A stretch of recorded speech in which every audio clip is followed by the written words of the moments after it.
ಕಲಿಸ್ತಾ ಇದ್ದೀರಿ, ಈ ಸಂಗೀತ ಕಲಿಸ್ತಾ ಇದ್ದೀರಿ, ಈ ಸಾಹಿತ್ಯ ಕಲಿಸ್ತಾ ಇದ್ದೀರಿ. ಇದಕ್ಕೆ ನಮ್ಮ ಹಿರಿಯರು ಒಂದು ಮಾತು ಹೇಳಿ ನನಗೆ ನೆನಪುಂಟು. ನೃಪ ರಪ ಹಪ ಹರಿಸದ, ದಾಯಾದಿ ದಕ್ಕಿಸದ. ನೃಪ ರಪ ಅಂದ್ರೆ ರಾಜ, ಅವನು ಕಿತ್ಕೊಳಕ್ಕಾಗುವಂತೆ.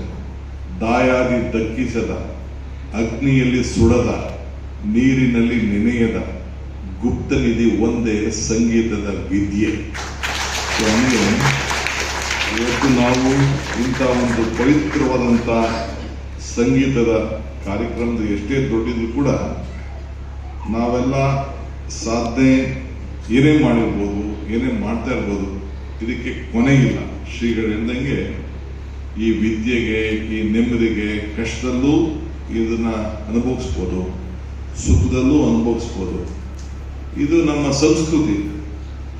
ನಾನಿಲ್ಲಿ ಬರ್ಬೇಕಾದ್ರೆ ಒಂದು ಸಣ್ಣ ಹಿಂದೆ ನೋಡಿದೆ, ಎಲ್ಲ ಮ್ಯೂಸಿಕಲ್ ಐಟಮ್ಗಳೆಲ್ಲ ಇತ್ತು. ಏನೋ ಒಂದಷ್ಟು ನನ್ನ ಗಾಡಿ ನನಗೂ ಆನಂದ ಪಡಿಸ್ತಾರೇನೋ ಅಂತ ನೋಡಿದೆ, ಏನು ಕಾಣಲಿಲ್ಲ ನನಗೆ. ಇದೆಯಾ? ಆಮೇಲೆ ಕೇಳಿದೆ, ಆಮೇಲೆ ಏನೋ ಒಂದು ವಸ್ತು ಕೇಳಿದೆ. ನಾನು ಯಾಕೆ ಕೇಳಿದೆ ಅಂತಂದ್ರೆ, ಅಲೆಕ್ಸಾಂಡರ್ ದಿ ಗ್ರೇಟ್ ಈ ಭಾರತ ವಶಪಡಿಸ್ಕೊಳ್ಬೇಕು ಅಂತ ಹೊರಟಂತೆ. 32-33 ವಯಸ್ಸಾಗ ತನ್ನ ಗುರು ಅರಿಸ್ಟಾಟಲ್ಗೆ ಹೋಗಿ ಕೇಳೋದು, ಗುರುಗಳೇ ನಾನು ಭಾರತದ ಕಡೆ ಹೋಗ್ತಾ ಇದ್ದೀನಿ, ಭಾರತ ವಶಪಡಿಸ್ಕೋಬೇಕು ಅಂತ ಹೋಗ್ತಾ ಇದ್ದೀನಿ. ಓ, ಭಾರತ ವಶಪಡಿಸ್ಕೊಂಡು ಬರ್ತೀನಿ, ನೀನು ವಾಪಸ್ ಬರ್ತೀಯೇನೋ ನನಗೆ ಗೊತ್ತಿಲ್ಲ, ನೀನು ಬರೋದಾದ್ರೆ 5 ವಸ್ತುಗಳನ್ನ ನೀನು ತೆಗೆದುಕೊಂಡು ಬಾ ಅಂತ ಹೇಳೋದು. ಏನು ಗುರುಗಳೇ, ಏನು 5 ವಸ್ತು ಅಂತ ಕೇಳಿದೆ.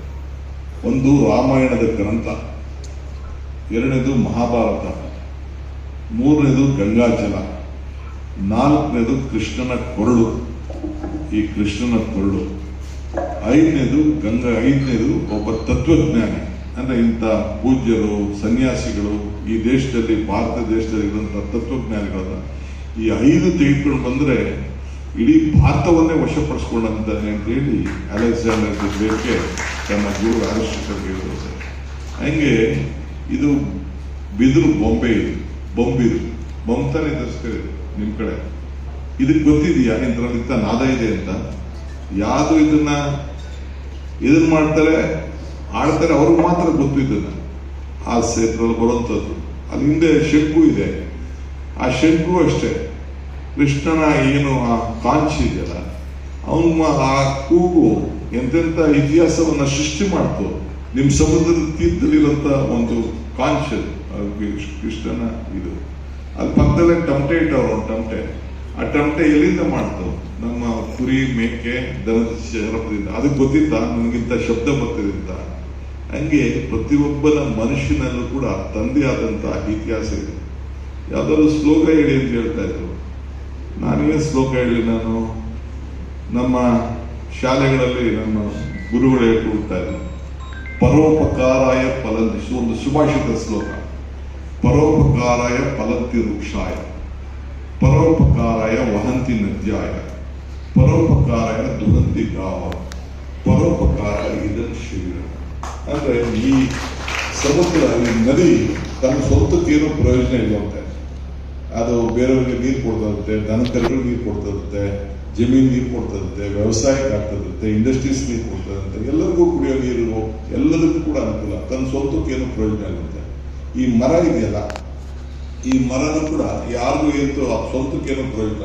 ಹಣ್ಣು ಕೊಡ್ತದೆ, ನೆರಳು ಕೊಡ್ತದೆ, ತೊಲೆ ಕಂಬ ಕೊಡ್ತದೆ, ಬಾಗಿಲು ಕೊಡ್ತದೆ, ಚೇರ್ ಕೊಡ್ತದೆ. ಇವೆಲ್ಲ ಕೂಡ ಮರದಿಂದ ಕೂಡ ಆಗ್ತದೆ, ವಿವಿಧ ರೀತಿಯಲ್ಲಿ ಆಗ್ತದೆ. ಆ ಸೊಪ್ಪು, ಮತ್ತೊಂದು ಗೊಬ್ಬರ ಆಗ್ತದೆ.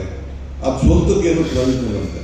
ಹಂಗೆ ಈ ಹಸು ಇದೆಯಲ್ಲ, ಹಸು ಅಷ್ಟೇ ನಮ್ಮ ಗೋವು, ಅದಕ್ಕೇನು ಸ್ವಂತಕ್ಕೆ ಪ್ರಯೋಜನ ಇಲ್ಲ. ಹೊಲ ಉಳ್ತದೆ, ನಮ್ಮ ಕರ್ಕೊಂಡು ಹೋಗ್ತದೆ, ಸಗಣಿ ಕೊಡ್ತದೆ, ಹಾಲು ಕೊಡ್ತದೆ, ತುಪ್ಪ ಮಾಡ್ತೀವಿ, ನಾವು ತಿಂತೀವಿ. ಅದಕ್ಕೆ ಸ್ವಂತಕ್ಕೇನು ಪ್ರಯೋಜನ ಇರುವಂತೆ. ಹಂಗೆ ಈ ಮನುಷ್ಯನ ದೇಹ ಕೂಡ ಅಲ್ಟಿಮೇಟ್ಲಿ ನಿಮ್ಗೆ, ನಮ್ಗೇನು ಉಪಯೋಗ, ಎಷ್ಟು ಉಪಯೋಗ ನಮ್ಗೆ, ನಾವು ಎಷ್ಟು ಸಂಪಾದನೆ ಮಾಡ್ತೀವಿ, ಶ್ರೀಗಳು ಎಷ್ಟು ಮಾಡ್ತಾರೆ, ಕೊನೆಗೆ ಸಮಾಜ ತಾನೇ ಮಾಡೋದು. ಈಗ ಧರ್ಮಾಧಿಕಾರಿಗಳು ಅವರ ಬದುಕು, ಅವರ ಜೀವನ ಎಲ್ಲ ಕೂಡ ಯಾರಿಗೋಸ್ಕರ ತ್ಯಾಗ ಮಾಡಿದ್ದಾರೆ? ಸಮಾಜಕ್ಕೋಸ್ಕರ ತ್ಯಾಗ ಮಾಡಿದ್ದಾರೆ. ನಾವು ಎಷ್ಟೇ ಮಾಡೋದು ಕೂಡ ಅಲ್ಟಿಮೇಟ್ಲಿ ನಾವು ಎಷ್ಟು ಊಟ ಮಾಡೋಕ್ಕೆ ಸಾಧ್ಯ, ಎಷ್ಟು ಬಟ್ಟೆ ಹಾಕೊಳಕ್ ಸಾಧ್ಯ? ಕೊನೆಗೆ ಏನಾದ್ರೂ ಕೂಡ ಮ್ಯಾಕ್ಸಿಮಮ್ ಒಂದು 50,000 ಲಕ್ಷದ ಮೇಲೆ ಯಾರು ಖರ್ಚು ಮಾಡ್ಲಿಕ್ಕೆ ವೈಯಕ್ತಿಕವಾಗಿ ಸಾಲ. ನಾನು ಲಕ್ಷ ಸಂಪಾದನೆ ಮಾಡ್ಲಿ, ಕೋಟಿ ಸಂಪಾದನೆ ಮಾಡ್ಲಿ, ಸಾವಿರ ಸಂಪಾದನೆ ಹಂಗೆ ಈ ದೇಹ ಇರೋದು ಬೇರೆಯವ್ರಿಗೋಸ್ಕರ. ಹಂಗೆ ಇವತ್ತು ನಾವೆಲ್ಲ ಕೂಡ ಈ ಸಂದರ್ಭದಲ್ಲಿ ಇದ್ದೇವೆ. ಇವತ್ತು ಇದು ಬಹಳ ಪವಿತ್ರವಾದಂಥ ಭೂಮಿ. ಈ ಇತಿಹಾಸವನ್ನ ಈಗ ಬಿಡುಗಡೆ ಮಾಡಿದ್ದಾರೆ. ಸೊ ಮರಕ್ಕೆ ಬೇರೆ ಇಷ್ಟು ಮುಖ್ಯನೋ ಮನುಷ್ಯನಿಗೆ ನಂಬಿಕೆ ಕೂಡ ಬಹಳ ಮುಖ್ಯ. ಹಂಗೆ ಈ ಕಾಂಚನದ ಊರು, ಈ ಕಾಂಚನ ಇಲ್ಲಿ ಬಹಳ ಪ್ರಸಿದ್ಧವಾದಂಥ ಅನೇಕರನ್ನ ಇವತ್ತು ಸಂಗೀತದ ವಿದ್ವಾಂಸರನ್ನ ಮಾಡಿ ಇದನ್ನ ಮರ, if you forget the root you will not get the fruit. ಹಂಗೆ ನಾನು ಇವತ್ತು ಒಂದು ಸಂಸ್ಕೃತಿಗೆ, ಸಾಹಿತ್ಯಕ್ಕೆ ಒಂದು ಬೇರಾದಂಥ ಒಂದು ಚಿಕ್ಕ ಹಳ್ಳಿಗೆ ಬರಲಿಲ್ಲ. ಈ ಸಾಹಿತ್ಯ ಲೋಕದ, ಸಂಸ್ಕೃತಿ ಲೋಕದ ಏನು ಈ ಒಂದು ಸಂಗೀತದ ಒಂದು ದಡಪಾಯಕ್ಕೆ ಬಂದು ಒಂದು ನಮಸ್ಕಾರ ಮಾಡಿ ನಿಮ್ಮನ್ನೆಲ್ಲ ಈ ದಿಗ್ಗಜರನ್ನ ಭೇಟಿ ಮಾಡುವಂತ ಭಾಗ್ಯ ಸಿಕ್ತಲ್ಲ. ಪುರಂದರದಾಸರು ಒಂದು ಕಡೆ ಒಂದು ಮಾತು ಹೇಳ್ತಾರೆ, ಇದು ಭಾಗ್ಯ, ಇದು ಭಾಗ್ಯ, ಇದು ಭಾಗ್ಯವಯ್ಯ, ಪದುವನಾಭನ ಪಾದ ಭಜನೆ ಪರಮ ಸುಖವಯ್ಯ ಅಂತ ಹೇಳಿ ನಾನು ಸಂತೋಷದಿಂದ ಇವತ್ತು ಈ ಪವಿತ್ರವಾದಂತಹ ಸಂದರ್ಭದಲ್ಲಿ ಪಾಲ್ಗೊಂಡಿದ್ದೇನೆ.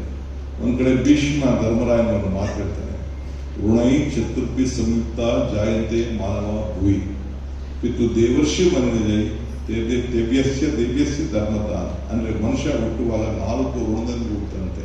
ಒಂದು ತಂದೆ ತಾಯಿ ಋಣ, ಒಂದು ದೇವರ ಋಣ, ಒಂದು ಗುರುವಿನ ಋಣ, ಒಂದು ಸಮಾಜದ ಋಣ. ಆ ಋಣವನ್ನು ತೀರಿಸ್ಬೇಕಾದ್ರೆ ಧರ್ಮದಿಂದ ತೀರಿಸ್ಬೇಕಂತೆ. ಹಂಗೆ ಇವತ್ತು ಈ ಒಂದು ಸಾಹಿತ್ಯ, ಈ ಸಂಗೀತ ಇದು ಧರ್ಮದ ಒಂದು ಭಾಗ. ಸೊ ಆ ಕೆಲಸವನ್ನ ಇವತ್ತು ಈ ಕಾಂಚನ, ಈ ಸಂಸ್ಥೆ, ಈ ಊರಿನ ಮಹಾಜನತೆ, ಈ ಸಂಸ್ಥೆಯವರು ಇವತ್ತು ಬೆಳೆಸ್ಕೊಂಡು ಬರ್ತಾ ಇರೋದು ನನಗೆ ಬಹಳ ಸಂತೋಷ. ಇವತ್ತು ನಾವೆಲ್ಲ ಈ ದೇಶದ ಆಸ್ತಿನ ಉಳಿಸ್ಲಿಕ್ಕೆ ನಾವು ಪ್ರಯತ್ನ ಮಾಡ್ತೇವೆ. ಮೊನ್ನೆ ನಾನಂತೂ ಕೂಡ ಕನಕಪುರದಲ್ಲಿ ಒಂದು ಕನಕೋತ್ಸವ ಕಾರ್ಯಕ್ರಮವನ್ನು, ಕನಕಪುರದ ಉತ್ಸವ ಸುಮಾರು 15 ವರ್ಷದಿಂದ ನಾನು ಮಾಡಿಕೊಂಡು ನಾನು ಬರ್ತಾ ಇದ್ದೇನೆ. ಹಳ್ಳಿ ಜನ, ನಿಮ್ಮಂತ ಸಣ್ಣ ಹಳ್ಳಿ ಜನ ಹೊರಗಡೆ ತರಬೇಕು ಅಂತೇಳಿ, ಅವರಲ್ಲಿರುವಂಥ ಶಕ್ತಿ ಹೆಂಗೆ ಈ ಕೊರಳಲ್ಲಿ ಹೆಂಗೆ ನಾದ ಬಂತು, ಟಮಟೆಲಿ ಈಚೆ ಬಂತು ಅಂತೇಳಿ, ಹಂಗೆ ನಮ್ಮ ಹಳ್ಳಿ ಜನರಲ್ಲಿರುವಂಥ ಇವತ್ತು ಅನೇಕರು ಯಾವುದೇ ವಿಚಾರದಲ್ಲ ಈಚೆ ತರಬೇಕು ಅಂತೇಳಿ ಬರೀ ರಂಗೋಲಿ ಸ್ಪರ್ಧೆ ಇಟ್ಟಿದ್ದೆ. ನೀವು ನಂಬಲಿಕ್ಕೆ ಆಶ್ಚರ್ಯ ಇಲ್ಲ, 78-79 ಸಾವಿರ ಜನ ಇದ್ದಾರೆ. ಒಂದೇ ಕುಟುಂಬ ಇದೆ ನನ್ನ ಕ್ಷೇತ್ರದಲ್ಲಿ.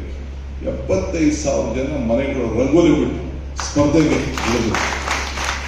ಸೊ ಹಂಗೆ ಆಮೇಲೆ ವಾಯ್ಸ್ ಆಫ್ ಕನಕಪುರ ಅಂತೇಳಿ ಒಂದು ಕಾರ್ಯಕ್ರಮ, ಈ ರೀತಿ ಸಂಗೀತವನ್ನು ಆಡಲಿಕ್ಕೆ ಒಂದು ಕಾರ್ಯಕ್ರಮ ಇಟ್ಟೆ.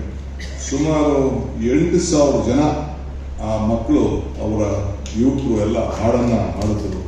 ಫ್ಯಾಮಿಲಿ ಡ್ರೆಸ್ ವೇಷಭೂಷಣ ಸ್ಪರ್ಧಾ ಅಂತ ಹೇಳಿ ಮಾಡಿದೆ, ಅದು ಒಂದು 9,000 ಜನ. ಪೇಂಟಿಂಗ್ ಕಾಂಪಿಟೇಷನ್ ಅಂತ ಚಿಕ್ಕ ಮಕ್ಕಳಿಗೆ ದೊಡ್ಡದವ್ರಿಗೆ ಮಾಡಿದೆ, 17,000 ಜನ ಪಾರ್ಟಿಸಿಪೇಟ್ ಮಾಡಿದ್ರು. ಹಿಂಗೆ ವಿವಿಧ ರೀತಿಯಲ್ಲಿ ಪ್ರತಿಭಾ ಪುರಸ್ಕಾರ, SSLC ಪಾಸ್ ಮಾಡೋದಕ್ಕೆ, PUC ಪಾಸ್ ಮಾಡೋದಕ್ಕೆ, ಫಸ್ಟ್ ಇಯರ್ ಫಸ್ಟ್ ರ್ಯಾಂಕ್ ಅಲ್ಲಿ ಬರ್ತಾರೆ ಅವ್ರಿಗೆ ಪ್ರತಿ ವರ್ಷನೂ ನಾನು ಅವ್ರಿಗೆ ಪ್ರತಿಭೆಗೆ ಪುರಸ್ಕಾರ ಮಾಡೋಂಥ ಕಾರ್ಯಕ್ರಮ ಇಟ್ಟು ಫಸ್ಟ್ ಮಾಡಿದಾಗ 400 ಜನ ಇದ್ದರು. ಈಗ 8,700 ಜನಕ್ಕೆ ಮೊನ್ನೆ ನಾನು ಕೊಟ್ಟು ಮಾಡಿದೆ. ಎಷ್ಟೋ ಜನ ನೀವೆಲ್ಲ ನೋಡಿರ್ಬೋದು ಸೋಷಿಯಲ್ ಮೀಡಿಯಾದಲ್ಲೇ ಎಲ್ಲ ಬೇಕಾದಷ್ಟು ಬಂದಿತ್ತು ಮಾಧ್ಯಮದಲ್ಲಿ. ಹೆಣ್ಮಕ್ಳು ಏರ್ ಸ್ಟೈಲ್ ಮಾಡ್ಕೊಂಡು ಒಂದು ಕಾಂಪಿಟೇಷನ್ ಇಟ್ಟೆ, ಅದಕ್ಕೆ ಒಂದು 3,500 ಜನ ಹೆಣ್ಮಕ್ಳು ಧೈರ್ಯದಿಂದ ಬಂದು ಯಾವ ರೀತಿ ವಿನ್ಯಾಸ ಮಾಡ್ಕೋಬೋದು ಅಂತೇಳಿ ಮಾಡೋದನ್ನೆಲ್ಲ ಕೂಡ ಈಗ ನಾವು ನೋಡಿದ್ದೇವೆ. ಮುಸಲ್ಮಾನ್ ಹೆಣ್ಮಕ್ಳು ರಂಗೋಲಿ ಬಿಡೋದಿಲ್ಲ, ಮೆಹಂದಿ ಕಾಂಪಿಟೇಷನ್ ಇಟ್ಟೆ. 3,700 ಜನ ಹೆಣ್ಮಕ್ಳು ರಂಗೋಲಿ ಪಡ್ಕೊಂಡು ಇದನ್ನ ಮೆಹಂದಿ ಮಾಡ್ಕೊಂಡು ಬಂದು ಇಟ್ರು. ಹಂಗೆ ಅವಕಾಶ ಸಿಕ್ಕಿದಾಗ ಜನ, ಯುವಕರು ಇವತ್ತೆಲ್ಲ ಕೂಡ ಹೊರಗಡೆ ಬರ್ತಾರೆ. ಆ ಪ್ರತಿಭೆಗಳಿಗೆ ಅವಕಾಶ ಮಾಡಿಕೊಡ್ಬೇಕು. ಸೊ ಆ ದೃಷ್ಟಿಯಿಂದ ಇವತ್ತಿನ ಹೆಚ್ಚಿನ ವಿಡಿಯೋಗಳಿಗೆ ಪ್ರತಿಧ್ವನಿ ಯೂಟ್ಯೂಬ್ ಚಾನೆಲ್ ಸಬ್ಸ್ಕ್ರೈಬ್ ಮಾಡಿ, ಬೆಲ್ ಐಕಾನ್ ಕ್ಲಿಕ್ ಮಾಡಿ.